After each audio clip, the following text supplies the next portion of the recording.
The bulldozer's engine roared to life at exactly 6 a.m., its massive steel blade scraping concrete, as it positioned itself directly in front of Karen Mitchell's pristine white Mercedes.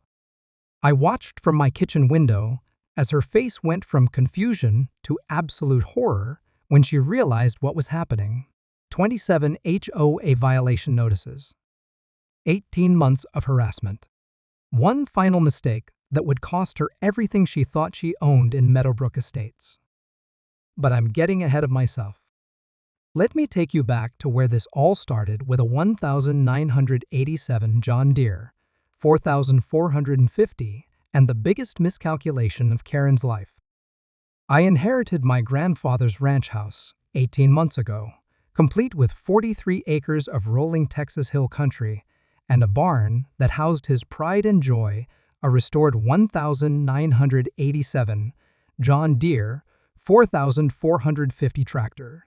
The thing was a beast, painted in that classic green and yellow, with enough horsepower to pull a small building.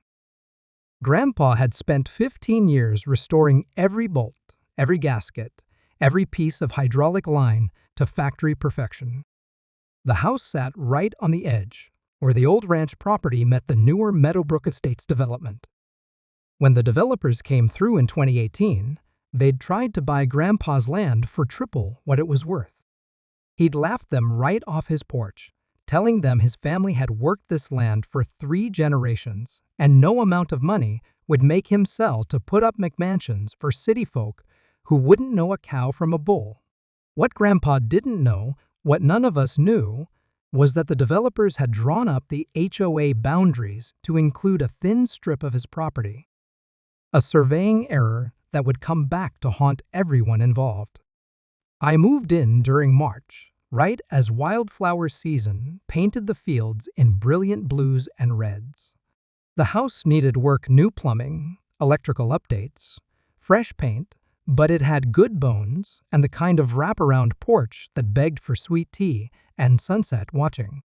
The barn sat about 200 yards behind the house, and that's where I kept the John Deere, along with Grandpa's collection of vintage farm equipment and his workshop. For the first 3 months, everything was peaceful.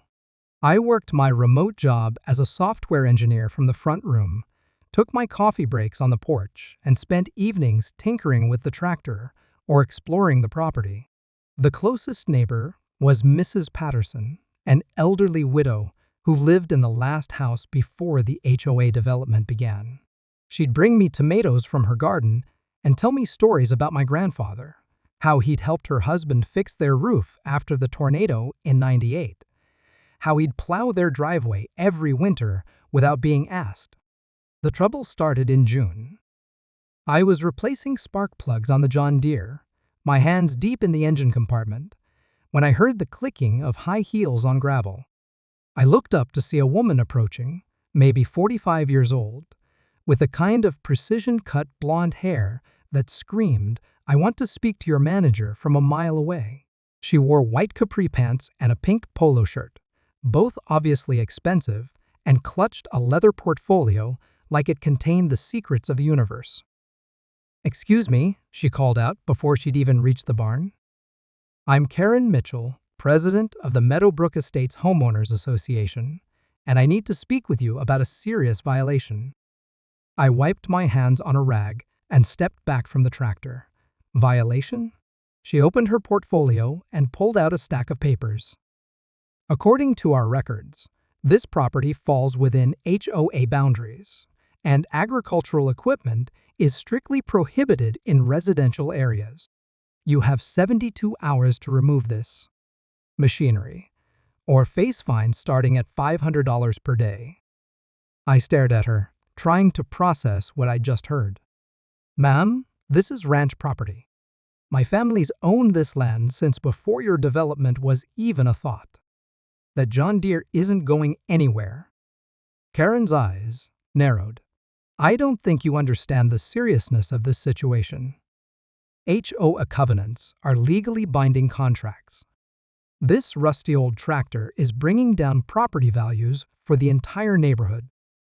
It's an eyesore, and frankly, it doesn't belong in a community of our caliber. rusty old tractor. I felt my jaw clench. Grandpa had spent more on restoring that machine than Karen probably spent on her Mercedes. Every piece had been rebuilt, every surface painted to showroom condition. It was a work of art, not an eyesore. I'll need to see documentation proving my property is actually within your HOA boundaries, I said, keeping my voice level. Until then, that tractor stays exactly where it is. Karen's smile turned razor sharp. Oh, you'll see documentation all right. Along with your first violation notice. I suggest you use the next 72 hours wisely. She turned on her heel and clicked back across the gravel, leaving me standing in the barn with a wrench in my hand and a growing sense that my peaceful life was about to become very complicated. That night, I spread county records, property deeds, and survey maps across my dining room table. The original ranch property, purchased by my great-grandfather in 1952, was clearly marked. The boundaries were well established, recorded in 3 separate county documents, and had never been disputed. But there it was, in the Meadowbrook Estates HOA charter filed in 2019, a thin strip of my property, maybe 50 feet wide by 300 feet long, included in their boundaries. The strip included part of my driveway, a corner of the barn, and the area where I parked the John Deere. I called my lawyer, Jim Santos, first thing the next morning. "This is interesting," Jim said, after I'd emailed him copies of all the documents. "Looks like someone played fast and loose with the survey work when they filed the HOA paperwork. Your grandfather's property was never included in any sales or agreements with the developer. This boundary inclusion appears to be either a mistake or deliberately fraudulent. So what do I do? We contest it.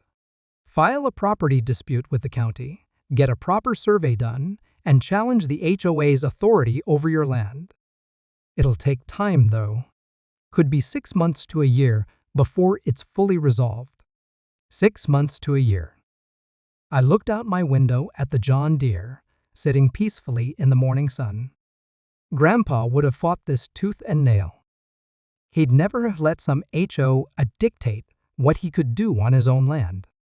"Do it," I told Jim. "File everything we need to file." The violation notice arrived the next day, delivered by certified mail. $500 fine, with an additional $500 due for each day I failed to comply. Karen had also included a helpful list of approved storage facilities where I could house my agricultural equipment, all of them at least 30 miles away and costing upward of $300 per month. I crumpled up the notice and threw it in the trash. Then I fired up the John Deere and spent the next 2 hours mowing the pasture that bordered the HOA development, making sure to wave at every house I passed. The second violation notice came a week later, this time hand-delivered by Karen herself. She'd brought back up a thin man in a cheap suit who introduced himself as Douglas Wheeler, HOA compliance officer. "Mr. Thompson," Karen said, not bothering with pleasantries, "you now owe the association $2,000 in accumulated fines. We're prepared to offer a payment plan, but only if you immediately remove the tractor and agree to keep all farm equipment off HOA property going forward." Douglas stepped forward, adjusting his wire-rimmed glasses. "We're also issuing additional violations for the general upkeep of your property. The barn needs painting. There are weeds exceeding 4 inches in height along your fence line, and your mailbox doesn't meet community standard." I looked at my mailbox, the same simple black postbox that had been there for 20 years. "What's wrong with my mailbox?" Karen consulted her folder. "All mailboxes in Meadowbrook Estates must be the approved Hampton model in either colonial white or sage green, available through our preferred vendor for only $249 plus installation." "Plus installation," I repeated. "That's correct. Our approved contractor handles all mailbox installations for a nominal fee of $175. $424. For a mailbox. I felt something shift inside me, a cold anger that reminded me of Grandpa when someone tried to cheat him on cattle prices. "I tell you what," I said, leaning against the barn door. "You show me legal documentation proving you have authority over this property, and I'll consider your suggestions. Until then, my mailbox, my barn, and my tractor stay exactly as they are." Douglas made notes on his clipboard. "That's an additional $500 fine for non-compliance with mailbox standards, and another $500 for failure to maintain property aesthetics." As they walked away, I heard Karen telling Douglas something about teaching people to respect community standards. The way she said it made my skin crawl. This wasn't about property values or community standards. This was about power, and Karen Mitchell was drunk on it.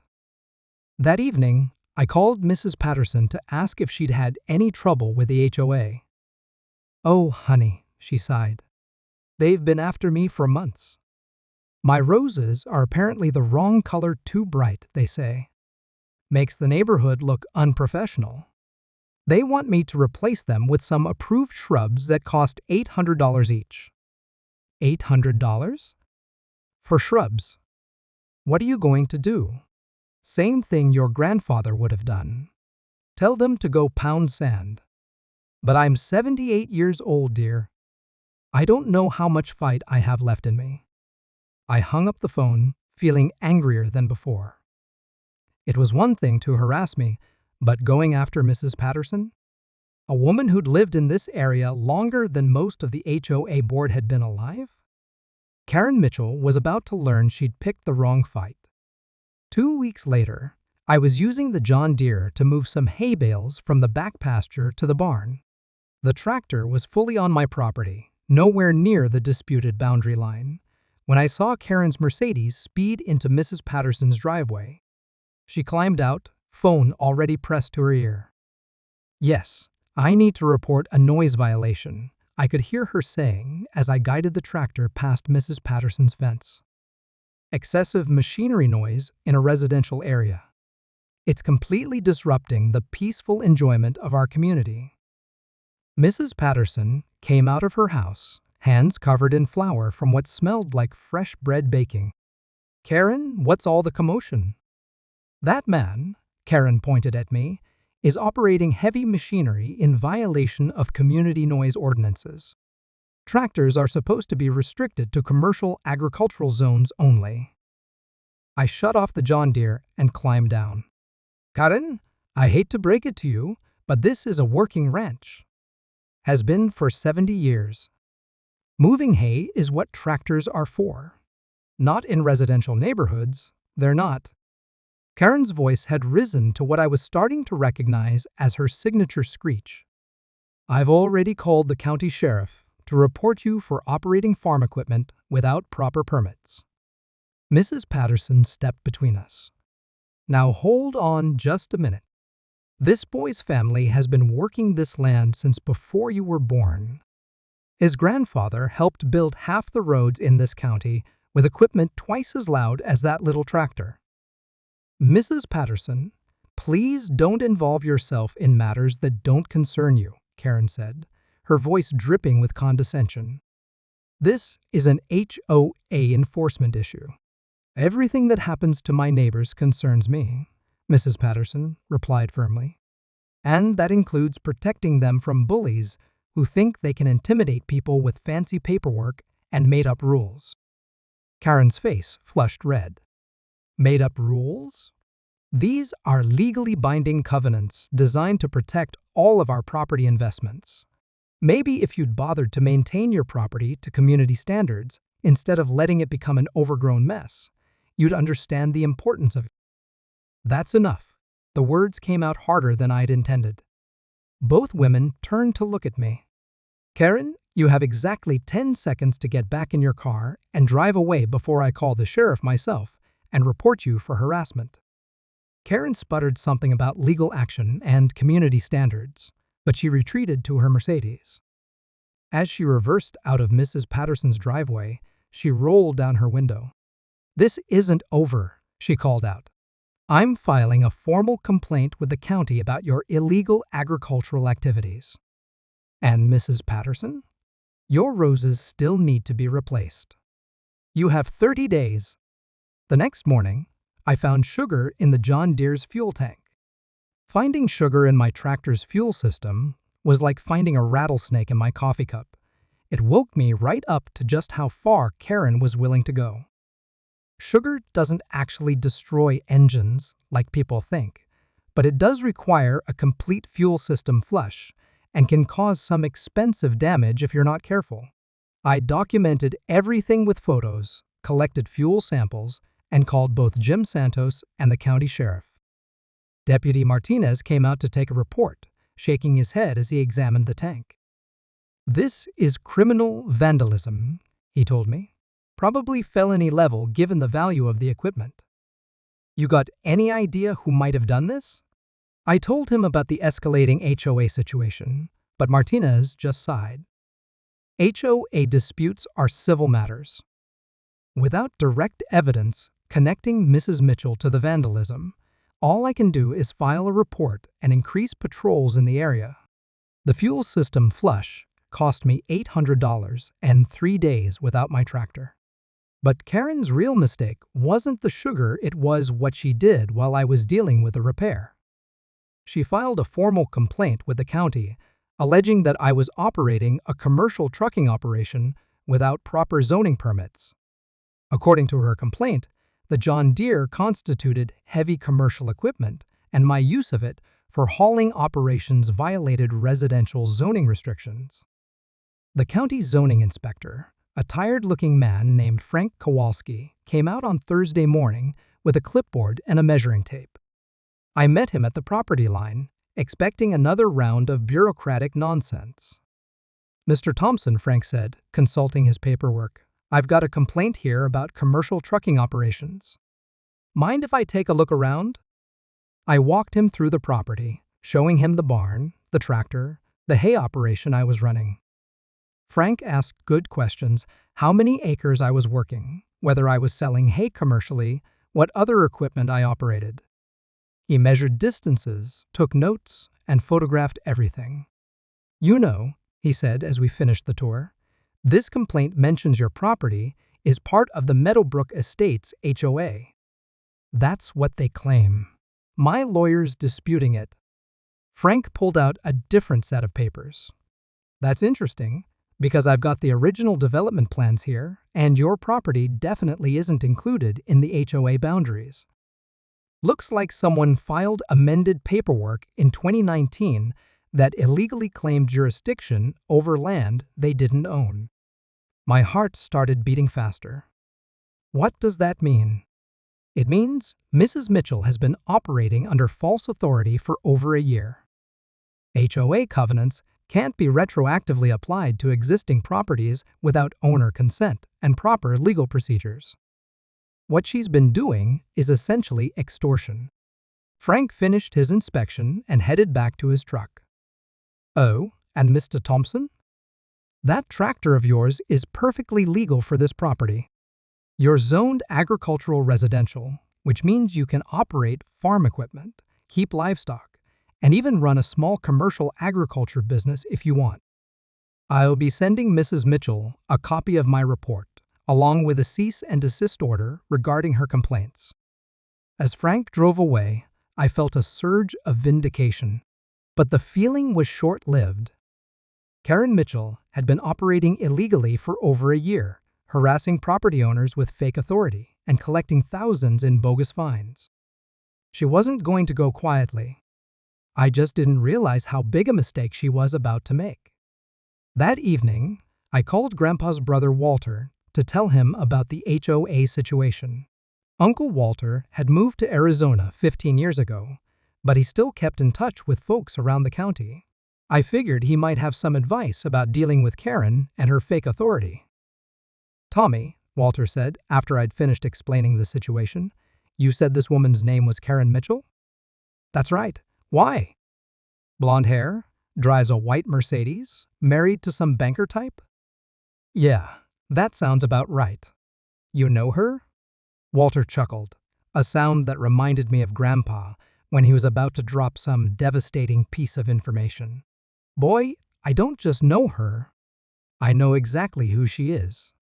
Karen Mitchell, N.E. Karen Hutchins, used to work for Morrison and Associates, the law firm that handled the original land deals for that development.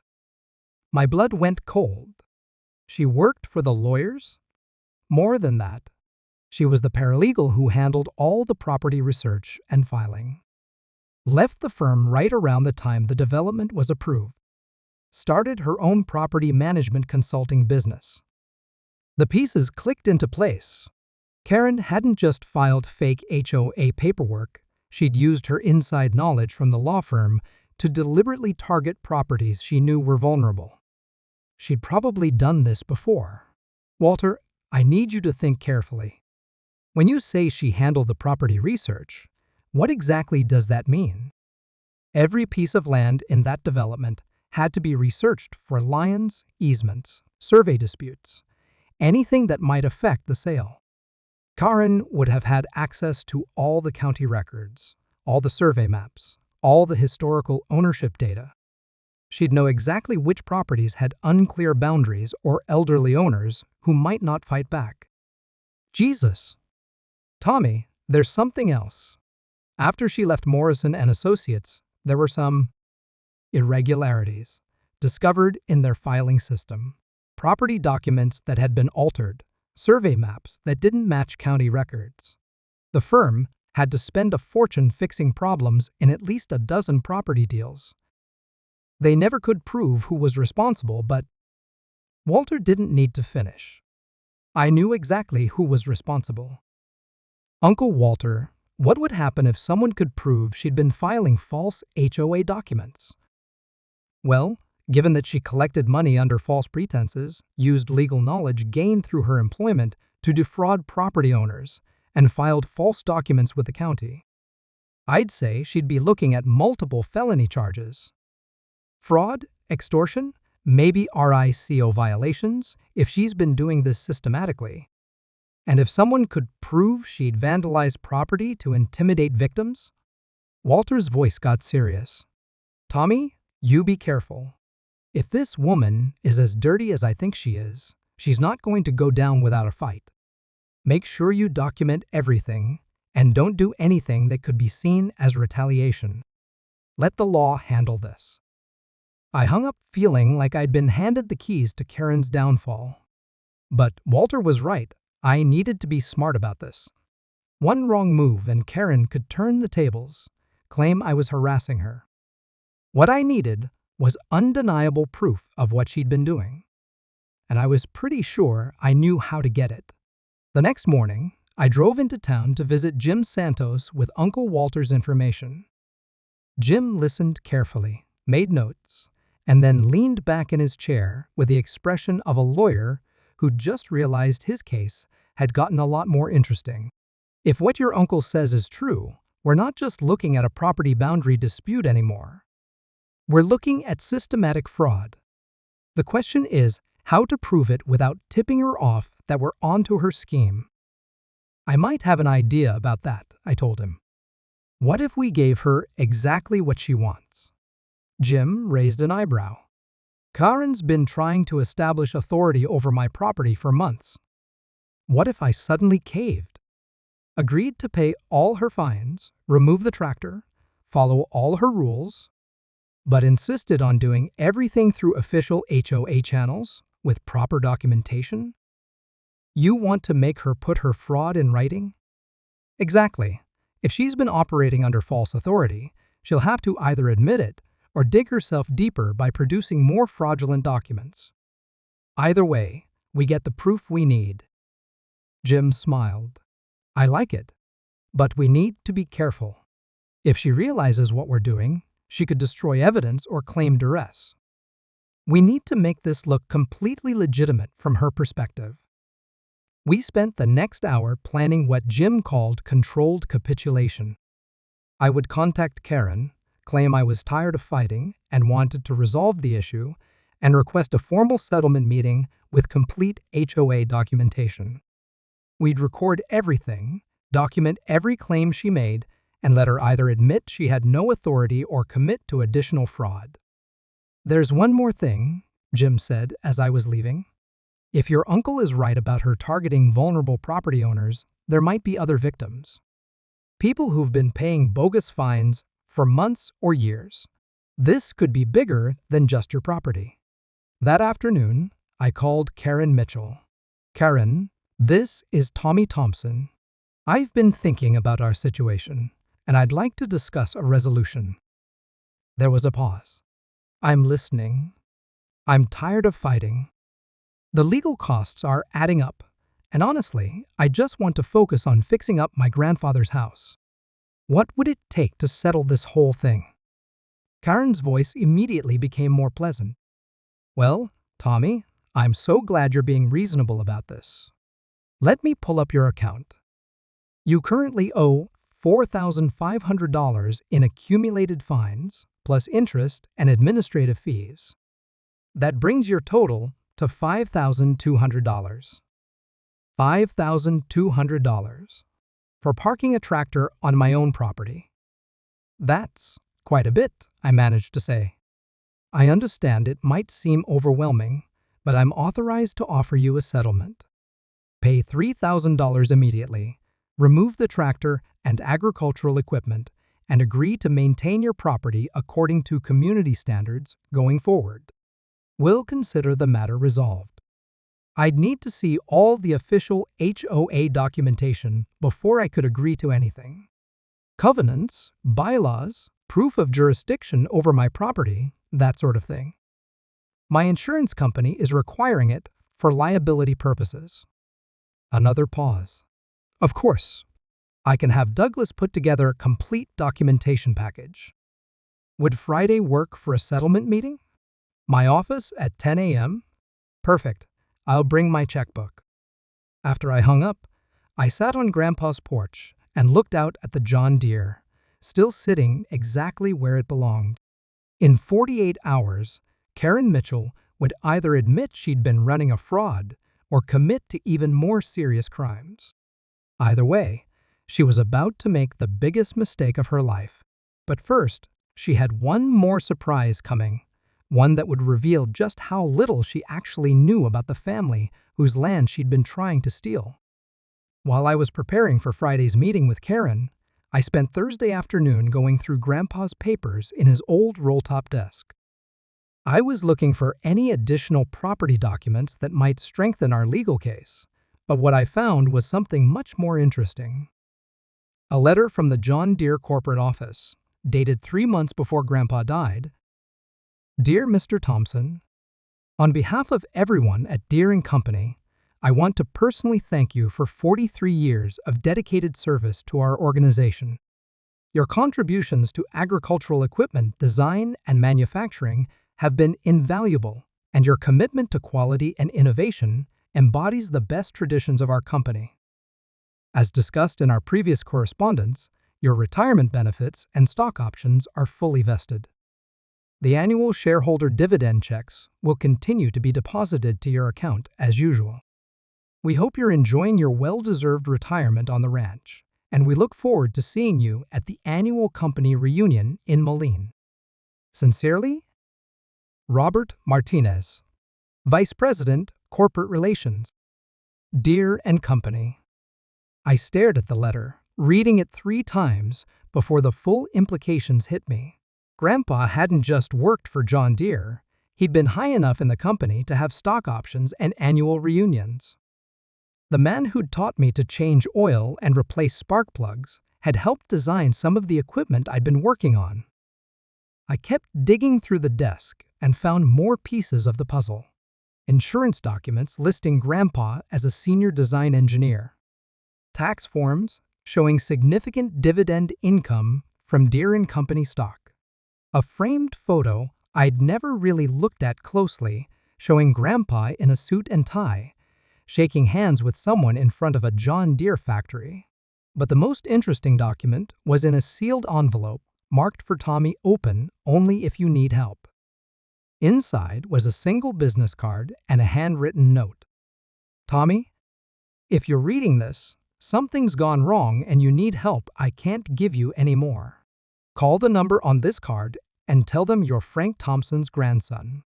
They'll take care of you. The ranch has been good to our family for 3 generations. Don't let anyone take it from you without a fight. Love, Grandpa. The business card was simple white stock with raised lettering, Samuel Richardson, Senior Vice President of Operations, Deere & Company. On the back, Grandpa had written Sam, worked together 38 years. Good man. I looked at the card, then at the John Deere, sitting in the barn, then back at the card.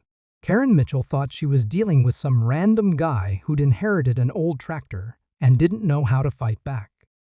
She was about to discover just how wrong she was. I called the number on the card. Sam Richardson's office. This is Jennifer. Hi, my name is Tommy Thompson. I'm Frank Thompson's grandson, and I was told to call this number if I needed help. Oh my goodness, you're Frank's grandson? Mr. Richardson has spoken of your grandfather so many times. How is Frank doing? He passed away 18 months ago, ma'am. Oh, I'm so sorry. Mr. Richardson will want to speak with you right away. Can you hold for just a moment? The voice that came on the line 30 seconds later was warm and genuinely concerned. Tommy, this is Sam Richardson. Your grandfather was one of the finest men I ever worked with. I'm so sorry for your loss. What can I do for you? I explained the situation with the HOA, the fraudulent claims, and Karen's harassment. Sam listened without interrupting, asking occasional questions about dates and details. Let me make sure I understand this, Sam said when I finished. This woman has been claiming authority she doesn't have, demanding money for fake violations, and has vandalized your grandfather's tractor? That's right, sir. Tommy, your grandfather spent 43 years with this company. He helped design the 4450 series you've got in your barn. That particular tractor was one of his proudest achievements. He always said it was the perfect balance of power and reliability.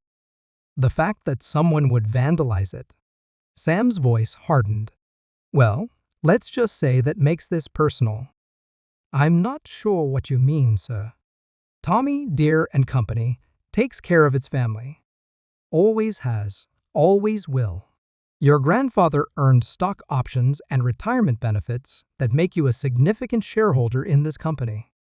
But more than that, you're Frank Thompson's grandson, and that matters to a lot of people here. Sam paused, and I could hear papers shuffling in the background. Now, about this HOA problem. It sounds like this Mitchell woman has picked a fight with the wrong family.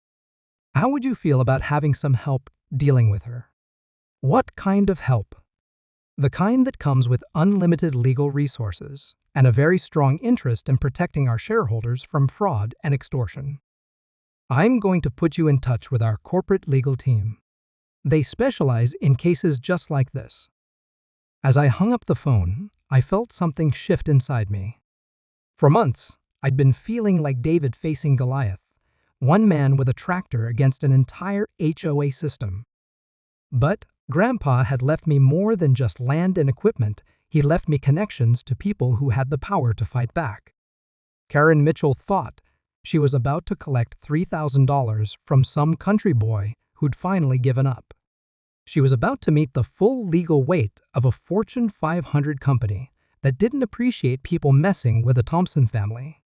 Friday morning arrived with the kind of crystal-clear Texas sky that made you grateful to be alive. I dressed carefully clean jeans, my best boots, and the button-down shirt Grandpa had worn to church. I wanted to look like exactly what Karen expected, a defeated property owner ready to cave to her demands. The Meadowbrook Estates HOA office was in a strip mall between a nail salon and a tax preparation service. Karen had tried to make it look official with fake marble countertops and motivational posters about community standards, but it still felt like what it was, a rented storefront running a con game. Karen was waiting for me with Douglas Wheeler and a woman introduced as HOA legal counsel, though I noticed she didn't give a bar number or law firm name. The conference table was covered with folders, printed documents, and what looked like a standard settlement agreement. "Tommy," Karen smiled as I sat down, "I'm so glad we could work this out.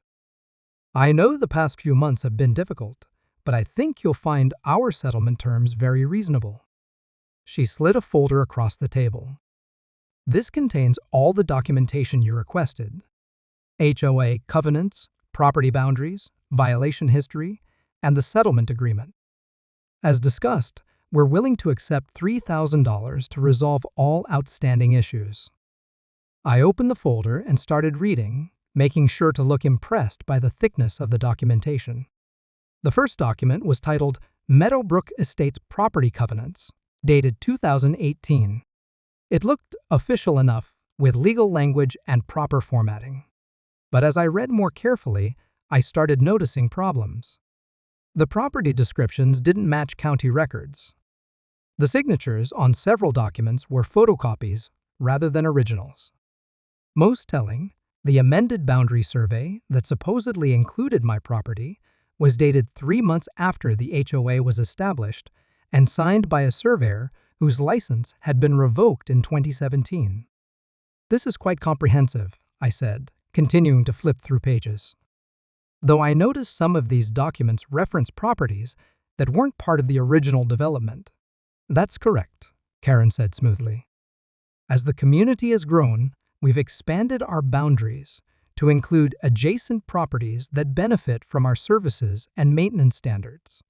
"Expanded your boundaries?" I repeated. "How exactly does that work legally?" Douglas spoke up for the first time. "Property owners who benefit from HOA services and infrastructure improvements become subject to HOA authority through established legal precedent. It's quite standard." I nodded like this made perfect sense, while thinking about the recording device in my shirt pocket that was capturing every word. "And the authority to collect fines and fees?" "Fully established through the covenants and state HOA regulations," Karen said. "Everything is completely above board and legally binding." I pretended to study the settlement agreement. "This looks fair. $3,000 to resolve everything, and I agree to maintain the property according to community standards going forward." "Exactly." Karen's smile widened.